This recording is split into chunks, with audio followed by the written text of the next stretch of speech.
Tungod sa ilabihang kainit sa panahon, mihimo og diskarte ang pipila ka Cagayanon. Ang uban nangaligo na sa suba.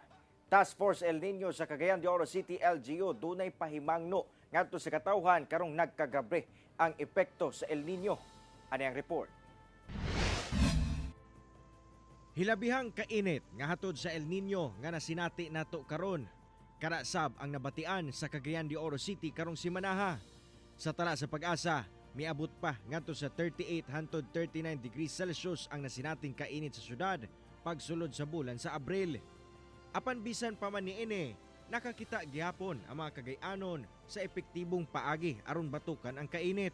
Sa Kugon Market, usa sa mga halinon karong ting-init ang gitawag nga mga palamig. Sama na lang sa buko juice, lemon juice ug uban pa.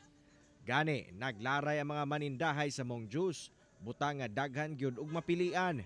Si Nanay Nita kinsa sobra na pulo ka tuig ng gabaligya og palamig, hilabihan sab ang pagdiskarte aron makalikay sa epekto sa kainit.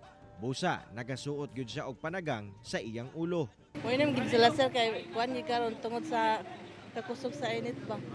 Nanlan gyud mo inom gyud sa palamig kay para mabugnawan. Si Richard Cago kinsa sukad bata pa na maligya na palibot sa merkado, todo diskarte sab aron mahalin ang iyang baligyang palamig. Mga tabang-tabang sa mga tao na giuwaw. Mo ra na siya. Gamit. Aduna sab minaabtan nga namalit sa ilang pampalamig. Lami kayo, lami. Bugnaw. Og syempre, kita sab misulay sa pag-inom. Karong sa gunson ang epekto sa El Nino o pag-init sa panahon. Usa sa mga diskarte sa mga Cagayanon ang pag-inom og palamig aron pagtabok sa kauhaw ug malikay sa ginaingon nga heat stroke. Sa ubang parte sab sa syudad, adunay pipila nga giagi na sa pagligo sa suba ang kainit sa panahon. Nagpasidaan sab ang Task Force El Nino sa lokal nga kagamanan sa mga posibleng epekto niini sa panlawas sa tawo ug sa mga angayang himuon aron malikayan kini. Likayan nato ning alas 9, inito ng alas 9 karon hangtod alas 3 sa hapon, no, para maminusan o malikayan nato ang mga heat strokes, no, especially karon na base sa atong weather forecast. Mihit pa yung ulan, wala pa yung ulan, no?